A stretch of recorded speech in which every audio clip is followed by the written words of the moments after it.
Hello friends, welcome back to the next episode of Crime and Craft, where I talk about Minecraft whilst playing true crime. That is not what I meant to say.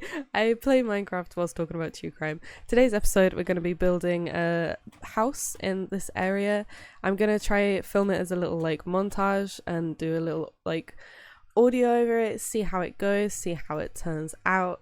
I've got a cool little house planned, hopefully it'll be nice. Yeah. Hope you enjoy.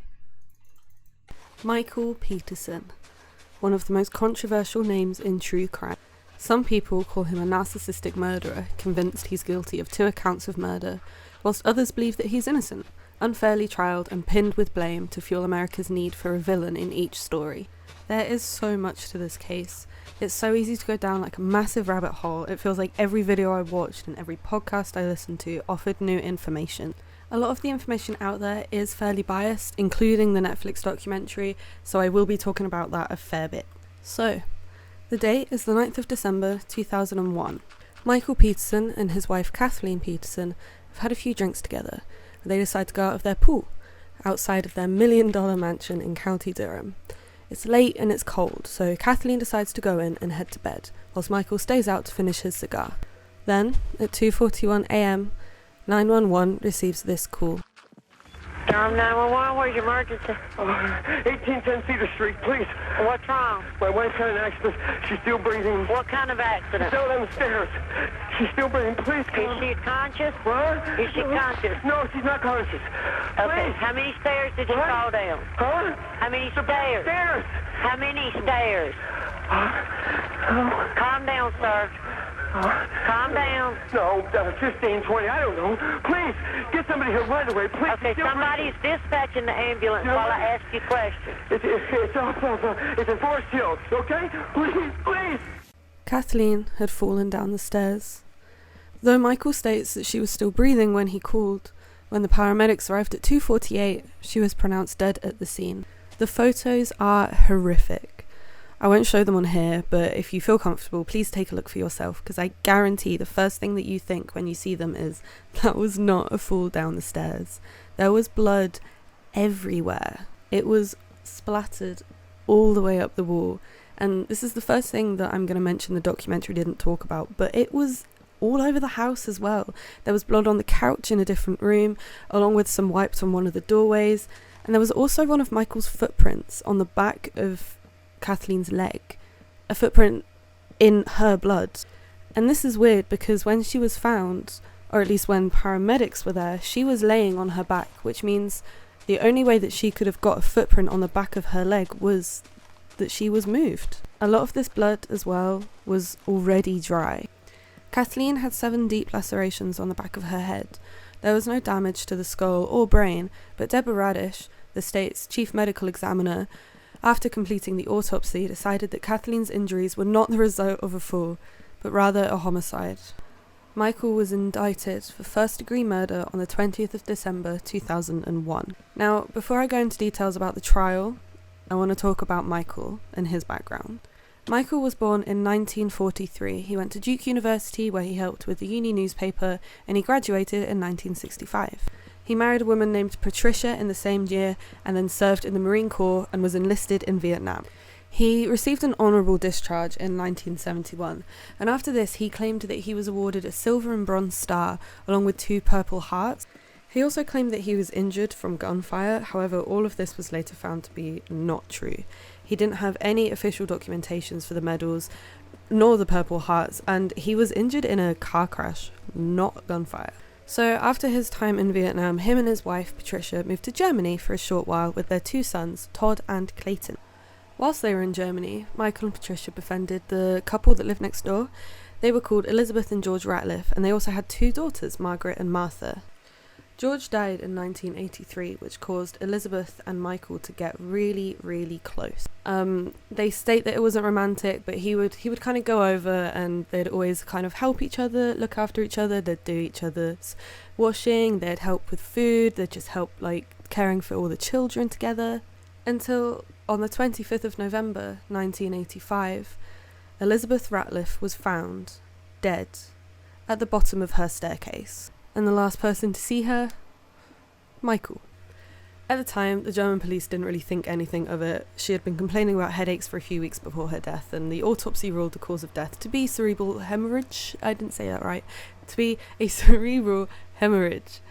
So they believed it was an accident, basically. However, similar to Kathleen's death, there was a lot of blood everywhere. In the documentary on Netflix, it said that it took weeks for the blood to be cleaned up. Elizabeth also had the same 7 lacerations on the back of her head, the same ones that Kathleen had. Now, put Elizabeth to the side right now, it will come back up later when I'm talking about the crime. But all I will say for the moment is a lot of people believe when it comes to true crime, there is no such thing as coincidence. Now, after Elizabeth died, Michael took in her 2 daughters, raising them as if they were his own. In 1987, Michael and Patricia actually divorced, which caused Michael and all of the children to move over to North Carolina. Michael's life from this point was fairly simple. He became a writer, he was using experience from Vietnam to write stories, and he was writing for a local newspaper as well. Just really quickly, while I'm recording this, I've never actually seen pandas, like, in the wild before. In my old, like, playthrough, oh, it's a pig, I don't care about that pig. In my old playthrough that I did, like my old solo world, I just never find them. And this is the first one I found, like, in the wild. And it's so cute. Look at it. He's got a little snotty nose. Oh. I am going to be coming back for you, sir. Hello. Hello. Okay. Michael and Kathleen met in 1992, and they had a daughter together called Caitlin. Now, Caitlin really isn't spoken about much, especially in the documentary. I think this is because, unlike the other 4 children, Caitlin believed that Michael was guilty of murder. From the outside, this family looked like they were just really happy. Michael and Kathleen were deeply, deeply in love. Everyone believed that they were the picture-perfect family. But they weren't, really. There was a lot of debt involved. I think it was up to, like, $150,000. Now we are back to 2001. Kathleen is dead. Michael is in jail awaiting trial. Almost immediately, Michael hires filmmaker Jean-Javier de Lestrade. This guy was hired to make a documentary. This is all on Netflix. I suggest you do watch it, actually, if you find this case interesting. The documentary itself is groundbreaking. The cameramen had complete access every minute of the trial, the defence's meetings, all of it was filmed. Like, all of it, even in court. The cameramen were allowed access to places that cameramen had never been allowed before. I find it a little bit weird how Michael's first reaction was to make his murder trial into a documentary, but each to their own, I guess. While I'm talking about the documentary, I am going to mention that it came out after it was released that the editor of the documentary, whilst it was being filmed, was actually in a romantic relationship with Michael. One of the things that is really, really obvious when you're watching the documentary is how biased it is, and I think the fact that, you know, maybe the editor was in a relationship with Michael may have had an effect on that. I don't know, they promised that it didn't, but I literally do not see how it could not have an effect. I actually personally straight up believe that it shouldn't have been allowed to happen, but that's not what we're talking about. We're not talking about that. We're talking about the trial. So the guy that Michael hired to be his defense attorney is a guy called David Rudolph. This guy is a top player. He's worked on several high-profile cases. He knew what he was doing. So, the trial. The trial lasted for 14 weeks. It was testified by the chief medical examiner, John Butts, that the multitude of injuries are not consistent with a fall down the steps. They used Kathleen's autopsy as evidence that she had been beaten, saying that a blowpoke from the fireplace was the perfect murder weapon. Because she didn't have any skull or brain damage, they needed to find something that would cut her skin but not damage her skull, and a fireplace like blowpoke thingy was perfect. Also, conveniently for the state, the blowpoke from Michael's fireplace was missing. But Rudolph was not having this. He demanded that it had actually been missing for a couple of years, so it hadn't just gone randomly missing before Kathleen's death. He also rebutted this in a very impressive way. He looked at every single case of death by beating in the 20 years prior to the trial, and every single case involved some sort of skull fracture. How could Kathleen have died from blunt force trauma if she had no skull damage? Now, this blowpoke was never actually found by the police during their searches. However, it was conveniently found just days before the defense rested their case. You know, they were able to offer this blowpoke up that was somehow not found in Michael's garage and say, look, there's no blood on this, it's just covered in cobwebs and bugs. Somehow that stood. There's a lot of questions around when the blowpoke was found. You know, was it found right at the end of the trial to help the defense's case, or was it never found to help the prosecutor's case?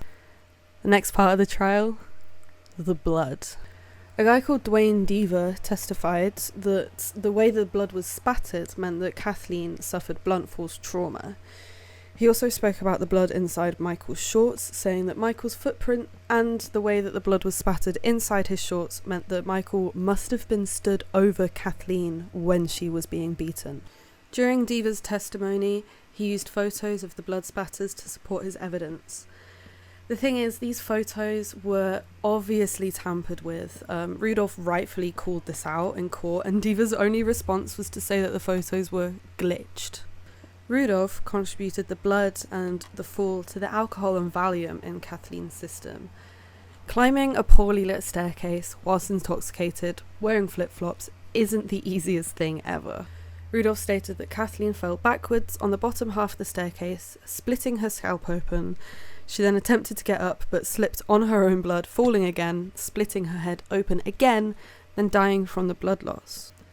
However, the traces of Valium in Kathleen's blood were minuscule, and she was actually under the legal limit of alcohol, so she could drive, so she wasn't drunk.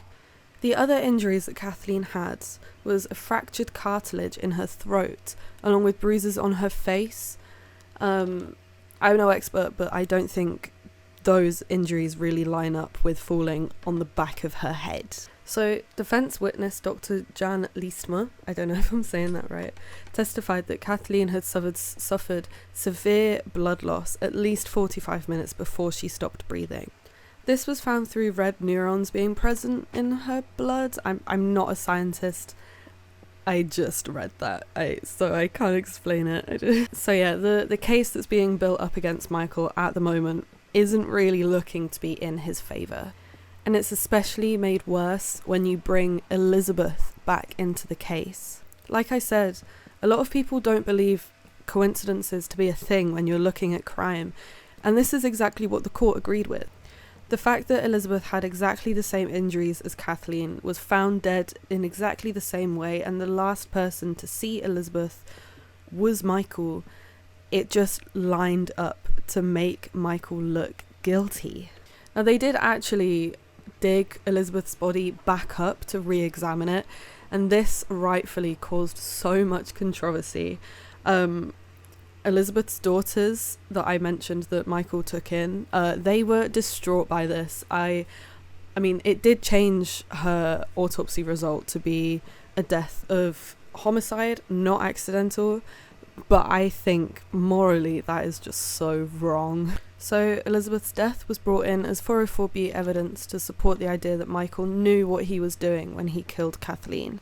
So yeah, the case against Michael isn't looking good at all, but the thing that they were missing was motive. Why would Michael kill Kathleen?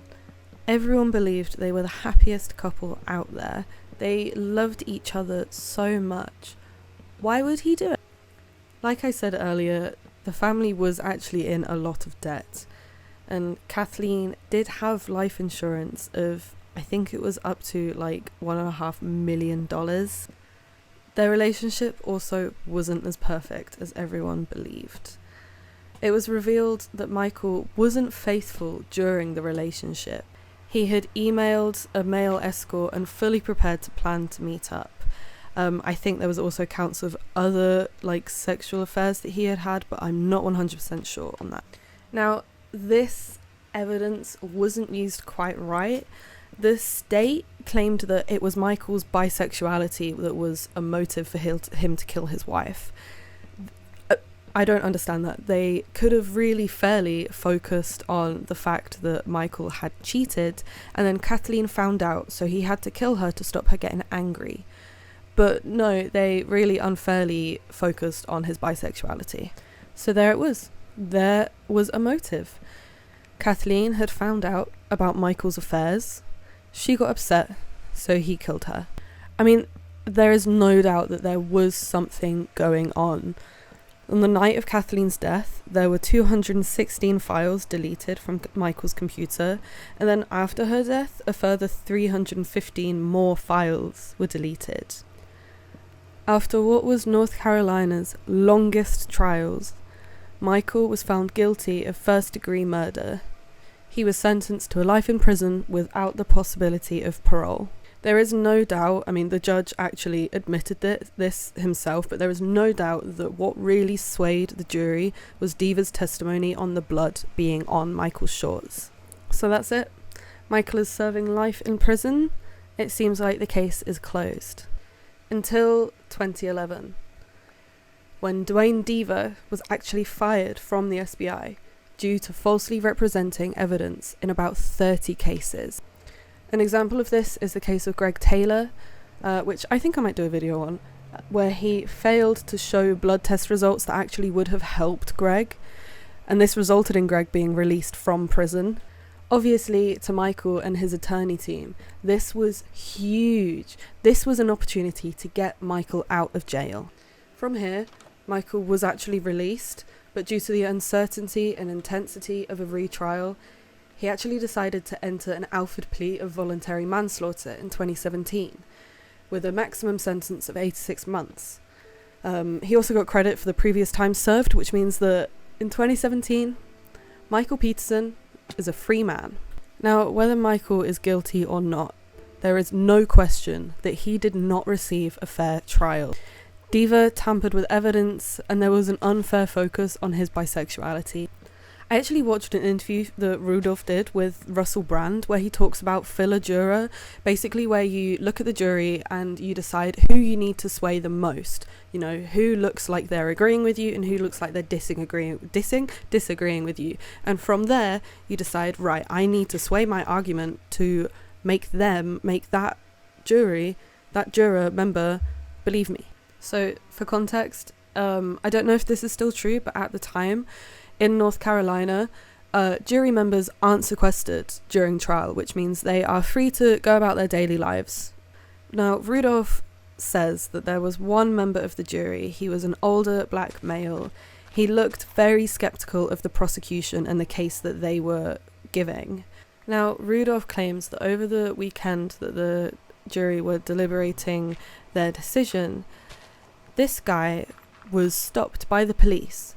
They claimed that he was drunk driving, and that meant that the next day in court, they could stand up and say, we want this member of the jury replaced. That would also mean that they would have to start all their deliberations again. Now, you can really tell that this is unfair because the person that replaced this man on the jury was a woman who was the same age as Kathleen. She was white, and she also had the same job as Kathleen, so she understood, she was empathetic towards Kathleen and what she had gone through. And that so obviously aids the prosecution. She also actually ended up being the foreperson who led the charge to convict Michael. It boggles me. It is so obvious. If what Rudolph said in this interview is true, it just goes to show how unfair Michael's trial really was. To finish, I want to quickly talk about the owl theory, which I find really interesting. The owl theory states that it was actually an owl attack that killed Kathleen. The area of County Durham where the Peterson family lived had a lot of owls, and there were also quite a few cases of owl attacks.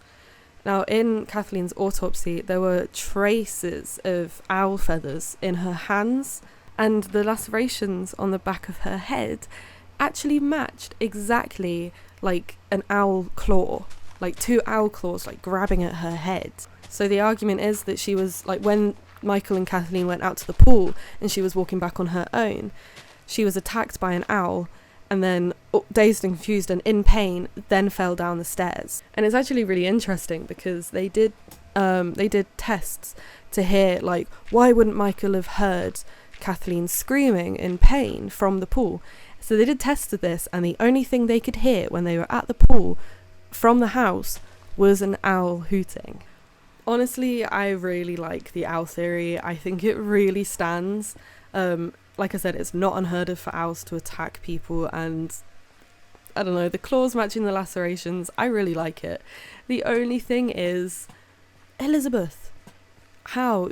The owl theory completely makes sense, but I just cannot forget that Elizabeth died in the same way. So, there it is.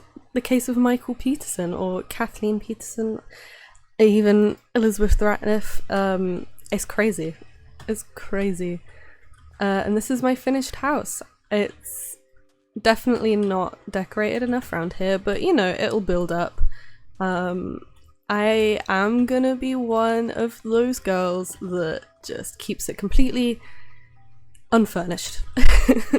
No, I mean, not for now. I have plans of what I want to do with it, but I want dark wood for that. So next episode will probably be me doing a little search for some dark wood so I can get it properly decorated. But I think it's pretty cute. Got my little cows. I will be making that into a farm. But yeah, I hope you enjoyed. Thank you very much for watching, and see you next time.